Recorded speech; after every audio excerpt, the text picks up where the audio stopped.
Well, hello, everybody. I know we're about a minute early, but this is Podcasting 101, or as I like to call it, the fun way to teach writing, grammar, research, diction, listening, speaking, editing, and evidence-based reasoning. All that stuff through podcasting. And honestly, I like doing these because I just like talking about podcasting. So it's something that I do, and it's something that I encourage others to do all the time. And if you have questions or something to add, please go ahead and speak up because I can literally talk about this until tonight and I'd just be fine. So if we need to slow down, if you need some clarifying information, just let me know. All right. My name is Tom Covington. I do a small podcast called PTosis Talking Tech. At least I did in the past. We haven't actually done things in a while, but you know, we're hoping to get back on track. But this is both for use in the classroom and if you just want to make a podcast because you're weird like me. I'm going to start with the why, but we're going to use this throughout the whole presentation. So what is the purpose? Why are we doing this and what kind of benefit and then how? I'm going to jump back and forth between some of these. I'm going to go why, what, how, and what. So why, right? Why podcasts? Well, look at it from a teacher's point of view, right? It's authentic student engagement when your kids are creating something. You're developing literacy skills with your students. You get to build academic vocabulary and content knowledge.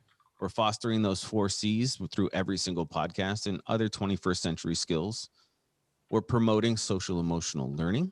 They're not in a silo. They're actually having interaction with other students as they go. We create authentic audiences for student work, right? Like that's one of the ones, especially high school students, especially sometimes in English.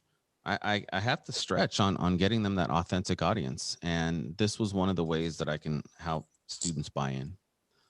You personalize the learning. And lastly, it touches on the speaking and listening Common Core standards, right? Like I was just in the ListenWise presentation and he was commenting, I think 3 or 4 times on that listening is one of the lowest out of all of them. So this is going to help with that, right? From a student perspective, it's fun, right? I love talking to other people. Kids love talking to each other. If we can redirect that into something a little more academic, that's great. They're going to talk to each other no matter what. You can have some really highly engaging lessons. Podcasts can inform, persuade, analyze, reflect, tell a story, or some combination of all of those things. You don't have to just be doing the same thing over and over again. There's a lot of variety in what students can do with these tools. It showcases their authentic voices. It engages them in deeper learning with their passions and interests, right? Like when I'm doing a podcast on something, the first thing I do is I research the heck out of it because I don't want to sound like I don't know what I'm talking about. And we can help our students develop those research habits as well. And then empowered learners. Students own their own learning process, project planning, audio editing, finished creation, and distribution, right? Because that's the part of this whole process. Not only recording something and editing it and making sure it looks good, but actually having others listen and engage with it. Ideation. This is my why. This is why we started PTosis Talking Tech. We started it because we needed to get PD to teachers. And we were also competing with like 8 new initiatives. And it was alphabet soup, right? It was MTSS and New English and Office 365 and what else? The positive PBIS. And so there was just a whole bunch of stuff. And no one had time for Mike and I when we wanted to come out and train, but we still needed to do our jobs. We still needed to train people and make stuff available. So we did. Podcasting was kind of the way to do it because it was on demand. And even though they didn't know that they needed it yet, eventually they were going to recognize it. So this was our why. I'm going to skip how and go to what real quick. And this one has an asterisk because I want to make sure everybody knows what we're on the same page when we're using the podcast vocabulary. Okay. So podcast is a series of spoken audio episodes, often focused on a particular topic or theme, then broadcasted for listeners to subscribe to the show with an app on your phone and listen whenever and wherever they like. Okay. My friend Brian Briggs said it's like a DVR for your ears, right? I can go and listen rewind, fast forward, anything. So that is our basis for what this podcast is. So podcasts are great because they can educate, they can entertain, they can inform, they can inspire, they can garner laughs, they can gather tears, and they give users a voice. Okay. That's the lens that we're looking through this with. How am I going to get this done? Okay. How am I going to go through this? It seems very, very complicated. And when I first started podcasting, it had a high threshold for learning, right? Let's skip that one. Nobody cares. All right. So here's the simple steps. You remember that horrible show, 8 Simple Steps to Dating My Teenage Daughter? This is the 8 steps of making my podcast. Okay. Step 1 is planning. And I'm going to go through all of these real quick. But this is the meat of it, right? Like this is we're in the weeds here. And this is where the academic rigor comes in for your kids. So, oh, wrong way. Planning, right? What's your podcast for? That's number 1. Is it going to be a series of things your students are recording? Maybe like a weekly news bulletin for themselves and parents? Great. Let's do that. Is it going to be something simple like a reenactment or let's do a play audio wise now? Let's do like an audio dramatization of a play or a newsreel for something. What is your podcast for, right?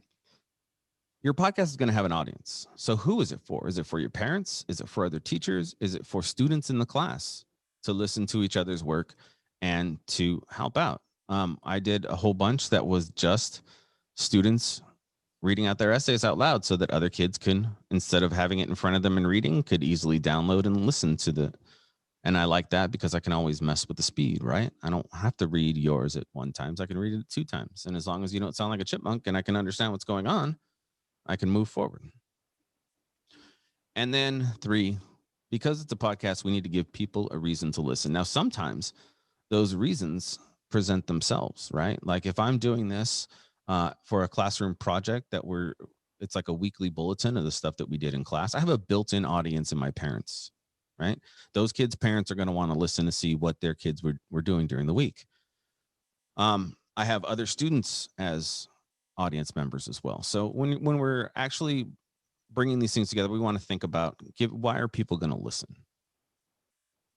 There's an awesome planning guide down here that I've linked. It's by Brent Coley. Oh, I'm going to have to look at that redirect. It's his podcast planning guide. I'm going to have to ask him to update that. But yeah, it's awesome. I'll get that link fixed. The second part in it is naming your podcast. I'm an English teacher and I love me some alliteration. So our podcast was PTosis Talking Tech. We also had one called the Bassett Bulletin. There was one from Covina High that David Platt did, Tech Tips with Tech Squad. It's memorable things, right? So I have a couple of other up there that you kind of want to be able to make it memorable, right? So that's what the fact is here. We want to make it as memorable as possible. So 3 schools of thought. 1, make it clever. 2, make it descriptive. Or 3, make it personal. Okay. I have a bunch of descriptions or examples of each of those up there, but it's something you want to talk about together. Like if we're making a class podcast, let's talk about the name together. Let's spitball some ideas. Let's get solicit all the students, all that kind of stuff. Planning episodes. This is the next piece. How long do you want to make your episodes? You know, there's been some really, really awesome podcasts that I've listened to that are seriously 5 minutes long. I subscribe to one that I listen to almost every day, and it's never over like 2 minutes. And I'm getting the name right now. I think it's What's New in Tech. Listen to it every day because it's only like a minute long and it gives me exactly what I need. So short end of the spectrum, great. I also listen to a couple other podcasts like Malcolm Gladwell's Revisionist History. That's like an hour and a half long, some of them. Great. How long are you going to make yours? What's realistic and what's sustainable, right? How often are you going to produce your episodes?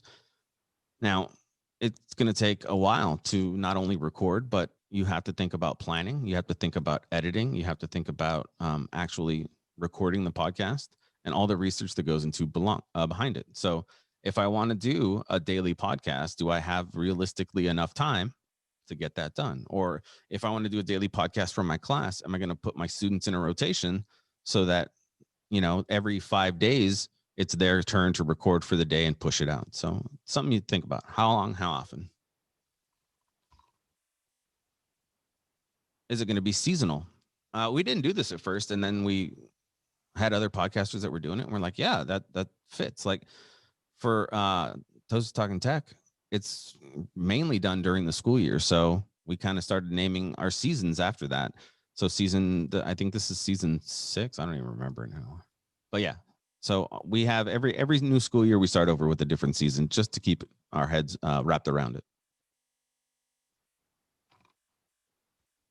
Episode titles. It's a way to let your listeners know what's going to be happening. So I like titling the episode with what's happening. But if the only thing that you're titling, if you're doing like that daily podcast, is, hey, this is week 4 of school this week, this is what we did, that works too. Okay. Why am I doing? Okay, there we go. So podcast formats. There's a bunch of different podcast formats out there. We have the solo show. There's a couple examples of solo shows up there. We have the co-hosted show. Ours is co-hosted. It's me and Mike talking. And then we have the interview show. Okay. If you've ever listened to Leo Laporte, he does the Tech Guy radio show on the weekend that he then turns into a podcast. He's all about interviewing people and asking questions. The co-hosted show is nice. Even when I've had students do podcasting, which I have before, I had a nice, I'm going to shoot this in here. It's a really blurry picture, but these are students at the high school that wanted to produce their own podcast. And I'm like, all right, come on out, let's do it. And so they sat around and recorded a podcast talking about what was going on during the week. They loved it. And it was done through our ASB class, and they distributed out to kids. So they had a dream, and I said, let's do it. It's always nice to have more than one person around you while you're doing this, because you can play off of each other. Mike and I do that really well. I had a solo podcast for a while, and it was really hard because I had to pull all the weight, and I couldn't have any like lulls in the conversation because it was all me. So giving especially students somebody to play off of or work with and kind of divide the load was a lot better for the format that I did with the kids. And then the last one, what did I put? Other roundtable documentary docudramas. Okay. These roundtable documentary ones, docudramas, they take a lot of research. They take a lot of planning. And that would probably be like a longer project for a student podcast. Recording your podcast. I have a link to a bunch of podcasting equipment on there. But honestly, the one that I would recommend, especially if you're writing a couple of classroom grants, is the Rodecaster Pro. I know a bunch of people that use it. I've used it, and I've taken our huge stack that we used to use. This was our setup for the longest time. Can everybody see that? This is what we put out on when we take it on the road. It takes, a truck to get it there, and it's probably, I don't know, like $2 grand worth of equipment sitting in this little box. And I've consolidated all of that into the Rodecaster Pro. So whenever somebody is asking about recommendations, it has an initially a little bit of a cost. It's $600 right now. You can find it sometimes for cheaper. But the quality you get out of it, it's like a little studio in a package. So honestly, though, if you have one of these, I'm holding up my cell phone, you have a podcast studio. I mean, as long as you can get somewhere quiet where a dog's not barking or your gardener's not coming, that can produce some pretty decent audio. And that's what kind of we got started with students. Let's go take your phone out, sit between it, and then you can record your podcast. And that was great for starting. So don't let equipment be a barrier, because it's not all about the equipment. But if you want me to be honest, the equipment does make a difference in the listenability of a podcast at times. So, you got a little question in there. Sure. Just trying to clarify what's in the Rodecaster Pro. It says Sure. there's a mixer interface and processing. Is that correct? Yes. Mixer interface, processing in the background. So yeah, I can cut out some of the noise, like my dog barking here, the gardener. Probably you can't hear him because I have my limiter on the gate on the Rodecaster. It cuts out all the background noise. It also can boost audio, and it can play. It can be a soundboard. That's how I got these sounds in here. Thanks for tuning in. That's John. This is John. So I can insert audio that's pre-recorded. I've had, when people call into the show, not call in, but they leave a message. This is how I do it. I push a button on here on my soundboard, and it plays whatever interview I need. Coach Man approved. So it's a little way. I used to have an extra device to be able to do that, or a computer hooked up. It's all right here on the Rodecaster Pro. Wide range of equipment and accessories, right? Like seriously, you can go crazy. You can outfit a whole, professional studio, but in the end, you only really need your phone. Okay. There's a whole bunch of different ways you can do this on a phone or a device. On the Apple iPhone, they have this voice memo app. All you got to do is hit the button and it records. Android has a similar app, and all of them are free, and getting them from here to somewhere else is very easy. Okay. It's like sending a message. So phones and devices are your best bet. Software, if you need something free, I would definitely go with Audacity. If you're got a little bit of time, or you have one of the Adobe subscriptions, I use Audition. And how did I learn both of those? I went to this great place called YouTube and watched a 5-minute video on how to edit. And then all of a sudden I was like, oh, that seemed pretty easy. So, but these are all things that your students can be doing, right? Like let's get them in on it. Hey guys, I need you to go watch this YouTube video because you're going to be editing a podcast soon. All right, I can do that. So I've learned lots through YouTube because it's fun, and that's my go-to place to learn anything. So they have the quick and easy way or to learn most about like software and stuff like that. If I had to start a new podcast today, I would definitely use Anchor. I have a couple screens on it later, but what Anchor does is it gives you a platform to upload and distribute your podcast to all the hottest podcast apps.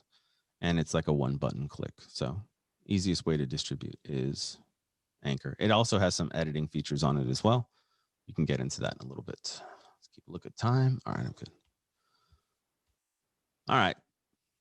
Tips for help. Scripting. Scripting works. We scripted our first, 12 or 15 podcasts. And can you tell that it's been scripted? Of course you can. And as you scaffold that in, and you can start taking that away a little bit at a time, to where all I need now is some show notes to get going. But right in the beginning, it was like we were reading for a part, Mike and I, and that was okay. Once we got comfortable, once we started getting with the flow, and the same thing will happen with your students once they get comfortable, especially if it's a new topic all the time, if they're having to present on something new, a couple of takes will get them to where kind of they need to be. Talking into a microphone is very important to learn. I have this big poof over my microphone right here, but if I didn't, I can come up here and pop my P's and all kinds of stuff. So another little lesson in how to address a mic and how to adjust the sound so that actually people can hear you and it's not kind of crazy. Remote guests or co-hosts are fun, and everybody's a remote guest right now because we're all on Skype, right? Or all on Zoom or in Teams. The great thing about these is all of these things have the ability to record. I can record it, download it later, and strip the audio out of it using a variety of free things everywhere. So Tom, Jose is asking if you have web solutions for Chromebooks. It says I might be using BandLab and WeVideo. Okay. I would Anchor. Anchor's my go-to because I can call people in Anchor, and as long as everybody has like a little Anchor account, I can bring them into a podcast very easily. And Anchor's free. So Brent, you got anything?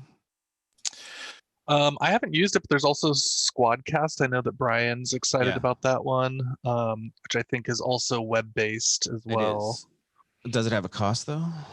I haven't played with it. I haven't played with it either. That's why I'm like Squadcast. Squadcast. Oh, we as a group can figure it out together, though. Yeah. I'm sure. I'm looking at it right now. Oh, $20 a month. Yep. That's audio only, but 5 hours of audio recording per month. So, yeah. And Craig is saying, I think Zoom has a separate audio track. So, Tom, I don't know if you use Zoom as much. I think I can maybe answer that. You can download audio tracks from Zoom, but they are not individual tracks by speaker. It's a single. No, it's a single audio track. Yeah. Actually, you can download individual audio tracks from Zoom. It's a setting. Oh, wow. Really? Nice. But yeah, what's interesting though, sorry, I'll hear no, you. Please. Now you can see me. You can download individual audio tracks, but if somebody mutes themselves, their audio track will be shorter because during the time, so it's hard to match them up. So it's only, okay. It's hard to match them up unless you have software that allows you to have multiple audio tracks, but you can download the whole thing in one go, like Brent said. Awesome. Either way. That's great. Yeah. Learning stuff all the time. I got to put that into the presentation now. Yeah. Thanks, Nancy. Thanks, Nancy. My pleasure. All right. So producing your podcast, this is what we use. Let me see. I forget. So editing, you record it. Now it's time to produce. Okay. We've done all the planning. We've gotten to the recording part. It's actually in somewhere a digital format now that I can manipulate. And now what do I have to do with it to produce it? Well, I have to edit it. Editing. My rule of thumb is your editing will take twice as long as it took you to record. Okay. That's general rule of thumb. As you get better at it, and depending on what kind of editing you're doing, it gets easier and easier. And the least it can do, I mean, if you really don't care, it can be done in maybe 5 minutes, depending on how much you want to do. Now, I use the Rodecaster or a soundboard to put all of our intro and exit music. And I love intro and exit music because it makes it sound more professional no matter what you're doing. It brings a level of professionalism that right away somebody's like, oh, okay, look at, they got a little intro music. I get my friends to record things for me so I can put them in there and it sounds kind of like ads. You can add other sound effects. So I was cognizant of that and I modeled that off of podcasts that I was listening to at the time because I'm like, that sounds professional. Let's do that. So if you can find a way to incorporate it into the recording that you're making at the time, great. If not, you're going to have to layer those in after, and that takes a little bit more time on your editing. But this is my bread and butter right here. So for music and sounds, if you use Anchor, they're all free. If you use Anchor and Spotify or Apple Music, you can pull in music from Spotify.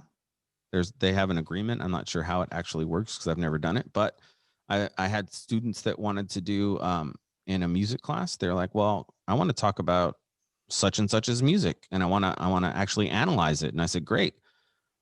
You have a Spotify account, hook it up to your Anchor account. You can play the piece of music that you're talking about in the background or as snippets so that it's not abstract. And they were like, okay, that's fine. So we've done that. But this is my bread and butter. I have 300 sound effects that I got on iTunes and I throw them in here. So you want to create some atmosphere? There's this nice campfire loop that I have that I can just put in the background. We're all talking around a campfire. Little things like that help with the have fun. You know, it ups the level of fun than just talking. So, and then lastly, cover art. I don't like our cover art right now, but it's been there for so long that I can't really change it. But you know, it's something to think about. Depending on what you're doing, we personalized ours with our little emojis that haven't aged very well. But you know, to each his own. So Tom, I'm just going to catch up on a couple questions here. Great. Can students have their own Anchor and then you can access it to put the podcast on my podcast anchor. So transfer from someone else's podcast, I think, into yours so that you have like I think, Stacy, what you're asking is, can you make a collection of podcasts from your students? Yeah. So what you can do is you can download the audio anytime you want from Anchor or upload audio into Anchor. So it would just be like moving files around. So yes. So then how do they, this is Stacy. So yeah. I have one, but I just let all the kids access my one Anchor account, but I'm always afraid they're going to publish it before I listen to it. So I didn't know if they could put it on Anchor and then I can just get theirs and put it in the, the main account. Well, what I would have them do is I'd have them send you a file first. Like they don't even need to be on Anchor if you don't want them to be. Have them record their piece, send it to you in an audio file. That way you know that they can't publish, and then you upload it into Anchor and then put your, beginning and endings on and hit publish. Okay.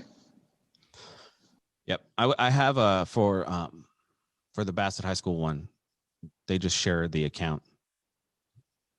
So everybody has login credentials for it. They can log in, and then they can, if I have 2 or 3 editors, they're editing in there. And then before they publish, the ASB advisor listens to it, and then they hit publish. And yes, freesound.org is the best Facebook for sound. Also, YouTube has a lot of royalty-free music you can throw in there as long as you reference it. But yes. Okay. So publishing options, there's a lot. And most of these are paid. So if you don't want to pay and you want something free, because, teacher's favorite 4-letter word is free, definitely go with Anchor. It hosts it for you, which means you're not having to pay bandwidth.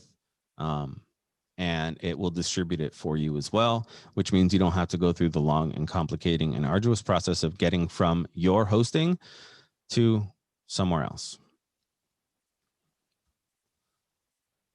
Process and workflow. This was important to us at the beginning. And it is, the better we got our process and workflow down, the easier it was for us to be able to produce our podcast quickly. So we keep a running list of ideas and topics that we want to cover. We use something called Workflowy.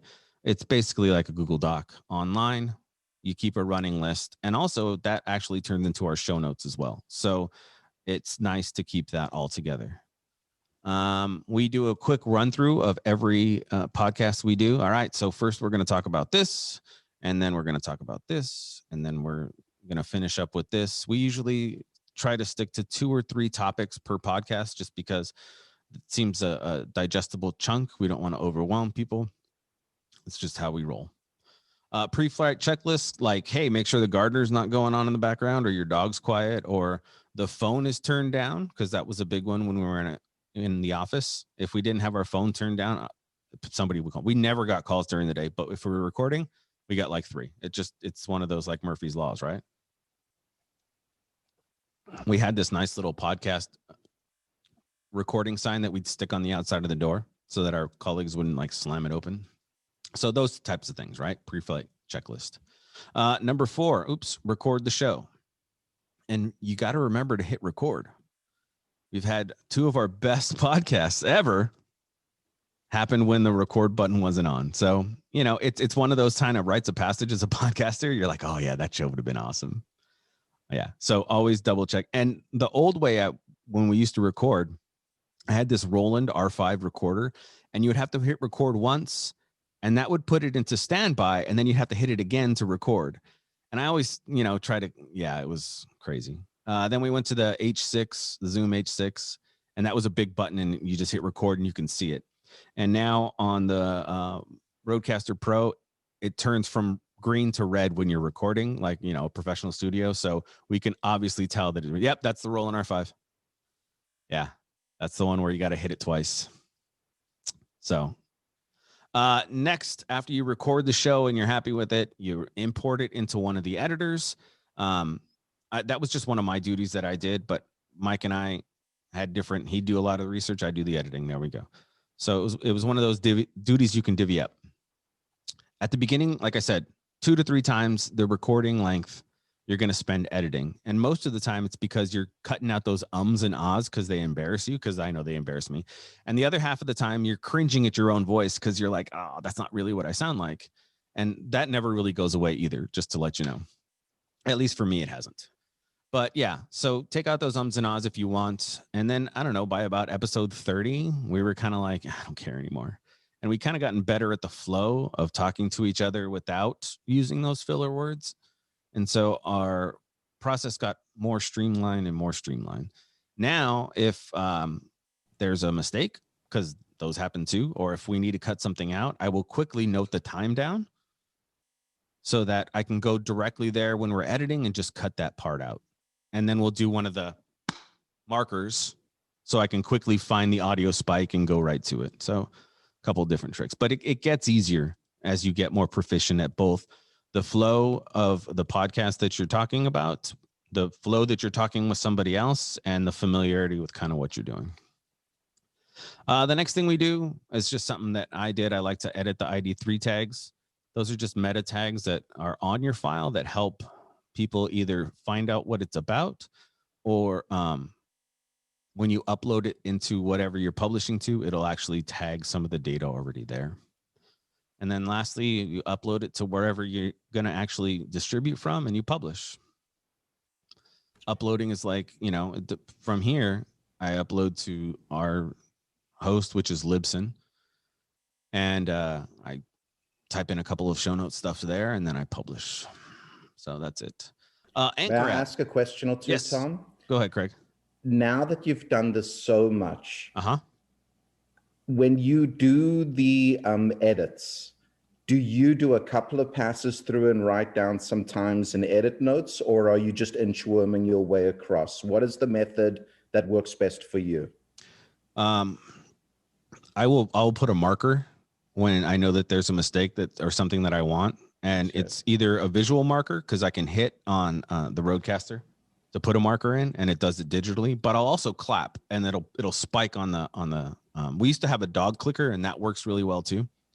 And it's a reminder that I need to take a look here. So I'll go to that spike, and then I try and edit literally right after we record, because everything's fresh. Like, I know we messed up here. I want to fix that. I need to change this. If I was waiting for somebody else to do it, I would write down notes and pass the notes to the editor. When you do the hand claps, so you're listening to it back, and then it's recording a new track during the listen? No. Well, what I'll do is, if I made a mistake, I will clap. You'll just clap you while you're going. While I'm going, and then I know this area needs it, and then I'll start from where I hadn't messed up and just record, and it'll be one long continuous recording. And then when I go to edit, I'll chop that little bit out, and then it'll seem seamless. Final question. What seems to be the ideal length of the total podcast, the total episode? What do you like? I like commute lengths. So the average commute, not now, obviously, but before COVID, the average American commute was about 20 to 25 minutes. Okay. So I want my podcast to be in increments of 20 to 25 minutes. So I can either listen to it on the way to work or on my way home, or maybe if I have a long one, on the way to and from work. So, and honestly, find what works. Like if you're really struggling to get 20, nobody's ever heard of a really bad 5-minute podcast. Okay. Like, nobody's going to complain that, oh, look, they said what they had to say and it's done. Will I wish that there was more? Sure. But I have other episodes. Right. So it's a juggling act, right? Because I have some podcasts that I listen to all the time that are like an hour long. And then you'll have to take into account as well, is somebody listening to your podcast at the right speed, or are they listening to it sped up? Whenever I listen to podcasts, I'm listening at 1.7, 1.8. So do what works for you. So you don't recommend this being posted as audio files on your learning management system. You want it to be its own animal because it engages complementary to that. You don't want it to just be more work in Canvas. Yep. Awesome. Thank you. All right. So Anchor. Oh, another way kids are already using it. Use Flipgrid, people. Flipgrid. I think, can you download only the audio track now? I know we've been asking for a long time. But if not, there are ways to strip that audio out I have kids that engage on Flipgrid. It was a question I would get every day. So it was a daily check-in. And it was easy for me to pull some of those daily check-ins together and then stitch them together somewhere like in Anchor, and then I could easily publish that. So if you're already using something like Flipgrid, as a teacher, you have access to all the stuff that's on there. You can pull the audio from. Let's go back. Anchor, Flipgrid. There's a bunch of links to goodies right there. Resources. Should I listen to a podcast? I'm actually going to pull that up for us right now. Here is my Cue resources page. There's an image from Ryan O'Donnell. Should I listen to a podcast? The answer is always yes. I have some podcasting equipment. There's individual costs. So if you're footing the bill, do our teams kind of middle of the road. And then if your district's like, here's some money, go. And there's a lot of that right now too, by the way. Let's use that learning loss maintenance funds. I would write something up right now and say, this is what I need to help my kids. And this is what we're going to do to chronicle our journey as, you know, COVID's going on. My kids are living history right now. Let's do this. So, and all that's right here. So our old rig had some Heil PR40 mics. I got packages for that. So just the loan in the mics, because I had a grant, I was writing a grant. The mics were about $1,000.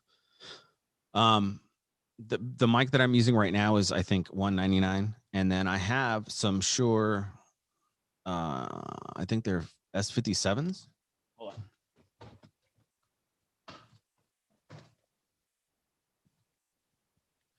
Yep, right here. SM58s. Oh, hold on. Let me turn that off. You can't see my background. Virtual background, none. All right. This is the SM58. This is, you know, the quintessential microphone. And these sound great on the Rodecaster. So you don't have to put $1,000 into the microphone. I just did because I could. Pop filters. They're these little ice cream cone things. They work wonders. I got a pack of these. I think it was 10 for like $4. So, and COVID, like, I don't want every kid to be using the same pop filter just for sanitary sake. So there's a whole bunch of that. I broke it down into like extras and editing, show notes, guide. These are guides to publishing on iTunes from each of these places. And then here's the Rodecaster Pro. This is what it looks like. It's an awesome tool. It lights up and has fun things. And they're constantly upgrading and making it better. So like when it first came out, it couldn't do multi-track recording. So if that's something you were looking for, it was like, I can't. It also took forever to upload from there into my laptop, and they've made a lot of improvements. It only had one set of sound pads. Like I can only play 8 sounds at a time. Now I can switch between 3 different ones, so I can have a bunch of different sound pads loaded. So yeah, it was well worth it, in my opinion. Let's see. All right. What am I going to have my kids do? Right? Like that's the last thing. What am I going to have my kids do with this? Well, I'm looking at this through an English teacher lens because that's how I taught for 15 years. So I would have them tell a story or recap a story. I would have them proofread their work aloud. I've told the story before, but the first time I got a Google voicemail number, I would have my kids call that number and read me their introductory paragraphs and grade them. And that's how I'd grade them. And they would record it 2 or 3 times and they'd be like sending me the email, Mr. Don't listen to my first 2 voicemails. It's the last one. It's the last one's the best one. Do it. And I was like, look at, you're editing and I didn't even have to tell you to. So there's something about reading out loud that helps you with your editing. Oral presentations gone digital. Peer feedback is a good one as well. You can use stuff like Flipgrid for that. Really easy. Record conversations or debates. We had Socratic seminars we would record when we were all getting together. It was nice. And then I had a teacher that had a standard book review form that she had the kids read. Instead of actually having to read all these book reports, she could listen to them. And it gets really clear really fast if a kid really hasn't read the book. So very good way to assess. if we were together, or if we could break out into rooms, I would actually have everybody practice by interviewing somebody else. Here's a little digital or form that you can do that. It also gets you talking to people that you haven't met before, and you see how fun it is to talk about anything with somebody else. And then I have linked samples to try right here. So we had students going to our 5th graders going to the 8th graders going to the kindergarten class, reading them books when we were in person.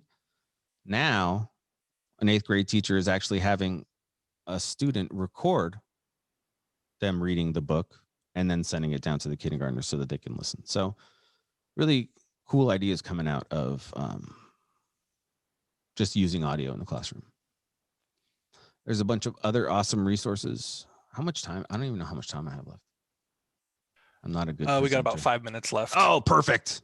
I timed it. I mean, I knew exactly what I was doing. There's a whole bunch of other presentations that you can go ahead. I asked for permission on all these, and everybody said, yep, share mine. Great. And then I put some podcasts for elementary students in here. I did a presentation with Brian Briggs at Fall Cue, whenever the hell the last Fall Cue was. It's been so long ago. But we did this presentation together, and he had these great links, so I'm sharing them with you. This is for elementary students. There's podcasts for middle school students. Here's podcasts for high school students. And then here's podcasts for PD, and there's tons more out there. Okay. Question time. I also, like my friend John Carippo, give free tech support for life. So if you don't have questions now and some come up later, you can at me on Twitter, DM me, and I am always around to help. I love talking about this stuff, and I love helping people with it as well. So let me pop the chat open because I closed it on accident. All right. Kid Nuz. TLC Ninja was on there, yep. All right. If nobody has any questions. There's a question there, Tom, asking if we want students to edit on Chromebooks. Do you have a recommendation? Anchor will help you edit as well. You can cut. I don't know if you can cut from the middle, but I know you can cut from the ends. Let me look because I have. So I asked that question. I actually teach elementary music. Oh, fun. Yeah, so we're online, and it's been an interesting challenge, kind of trying to come up with projects. But I'd love to have them do some editing that involves maybe like some sort of music analysis, and then talking about it, and then putting music in. But they all have Chromebooks, and of course, with elementary students, there's privacy issues with setting up various accounts. So I've been struggling a little bit with trying to figure out how to get a project like that going. I'm trying to look. I have one. David Platt shared it with me, and it was, oh my God, I'm gonna not remember. It's a whole host of both recording and editing tools that are online. Oh man, I can't think. Voice recorder online, maybe. Yeah, but it had you can strip audio from videos, and you can edit anywhere. Maybe it was voice recorder online. It was David's Bold that I did for him too. I'll find it as soon as I can and drop it in here, and I'll put it in the presentation as well. Okay, great. Thank you.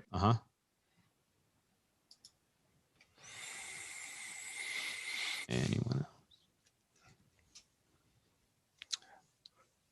This might be obvious, but how would you have 2 people record at once from distance learning? So I do something like a character confessional for Joy Luck Club, where kids pretend to be a mother-daughter pair, and they have a conversation together, and they record in the classroom. And that way they can kind of talk about what could have been said, and then they talk about what they could be saying to their families and stuff.